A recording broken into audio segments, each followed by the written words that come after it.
কাকতালীয় সংযোগ চাওক আজি 12 ডিসেম্বৰ আমি কা বিৰোধী আন্দোলনৰ শ্বহীদসকলৰ শ্ৰদ্ধাঞ্জলি অনুষ্ঠানৰ আয়োজন কৰিছো আৰু কাৰ বিৰোধী আন্দোলনত অসমীয়া জাতিটোক সন্মুখৰ পৰা নেতৃত্ব দিয়া আমাৰ প্ৰাণৰ শিল্পী জুবিন গাৰ্গৰ মৃত্যুৰ অস্বাভাৱিকতাক লৈ চলি থকা তদন্তৰো আজি চাৰ্জশ্বিট দাখিল কৰিব মুখ্যমন্ত্ৰীয়ে ইতিমধ্যে হত্যা বুলি ঘোষণা কৰিছে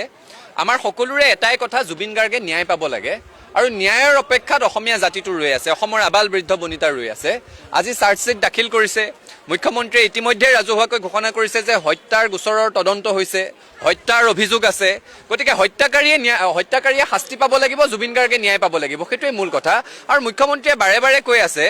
যে আজি চাৰ্জশ্বিট দিব পুলিচৰ দায়িত্ব শেষ ন্যায়ালয়ৰ দায়িত্ব আৰম্ভ হ'ব ঠিকে আছে পুলিচৰ দায়িত্ব শেষ ন্যায়ালয়ৰ দায়িত্ব আৰম্ভ হ'ব চৰকাৰৰ দায়িত্ব কিন্তু শেষ নহয়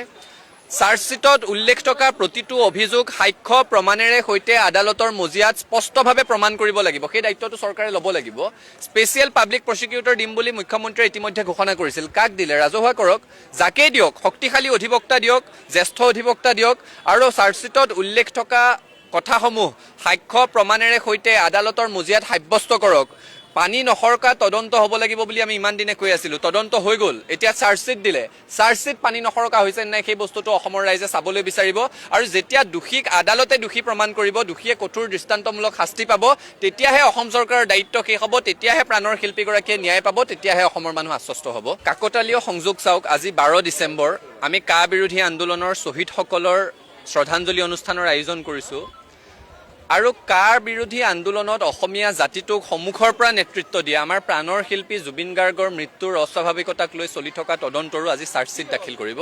মুখ্যমন্ত্ৰীয়ে ইতিমধ্যে হত্যা বুলি ঘোষণা কৰিছে আমাৰ সকলোৰে এটাই কথা জুবিন গাৰ্গে ন্যায় পাব লাগে আৰু ন্যায়ৰ অপেক্ষাত অসমীয়া জাতিটো ৰৈ আছে অসমৰ আবাল বৃদ্ধ বনিতা ৰৈ আছে আজি চাৰ্জশ্বিট দাখিল কৰিছে মুখ্যমন্ত্ৰীয়ে ইতিমধ্যে ৰাজহুৱাকৈ ঘোষণা কৰিছে যে হত্যাৰ গোচৰৰ তদন্ত হৈছে হত্যাৰ অভিযোগ আছে গতিকে হত্যাকাৰীয়ে শাস্তি পাব লাগিব জুবিন গাৰ্গে ন্যায় পাব লাগিব সেইটোৱে মূল কথা আৰু মুখ্যমন্ত্ৰীয়ে বাৰে বাৰে কৈ আছে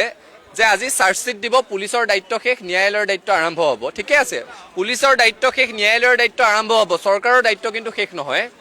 চাৰ্জশ্বিটত উল্লেখ থকা প্ৰতিটো অভিযোগ সাক্ষ্য প্ৰমাণেৰে সৈতে আদালতৰ মজিয়াত স্পষ্টভাৱে প্ৰমাণ কৰিব লাগিব সেই দায়িত্বটো চৰকাৰে ল'ব লাগিব স্পেচিয়েল পাব্লিক প্ৰসিকিউটৰ দিম বুলি মুখ্যমন্ত্ৰীয়ে ইতিমধ্যে ঘোষণা কৰিছিল কাক দিলে ৰাজহুৱা কৰক যাকেই দিয়ক শক্তিশালী অধিবক্তা দিয়ক জ্যেষ্ঠ অধিবক্তা দিয়ক আৰু চাৰ্জশ্বিটত উল্লেখ থকা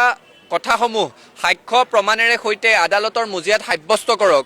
পানী নখৰকা তদন্ত হ'ব লাগিব বুলি আমি ইমান দিনে কৈ আছিলো তদন্ত হৈ গ'ল এতিয়া চাৰ্জশ্বিট দিলে চাৰ্জশ্বিট পানী নখৰকা হৈছে নাই সেই বস্তুটো অসমৰ ৰাইজে চাবলৈ বিচাৰিব আৰু যেতিয়া দোষীক আদালতে দোষী প্ৰমাণ কৰিব দোষীয়ে কঠোৰ দৃষ্টান্তমূলক শাস্তি পাব তেতিয়াহে অসম চৰকাৰৰ দায়িত্ব শেষ হ'ব তেতিয়াহে প্ৰাণৰ শিল্পীগৰাকীয়ে ন্যায় পাব তেতিয়াহে অসমৰ মানুহ আশ্বস্ত হ'ব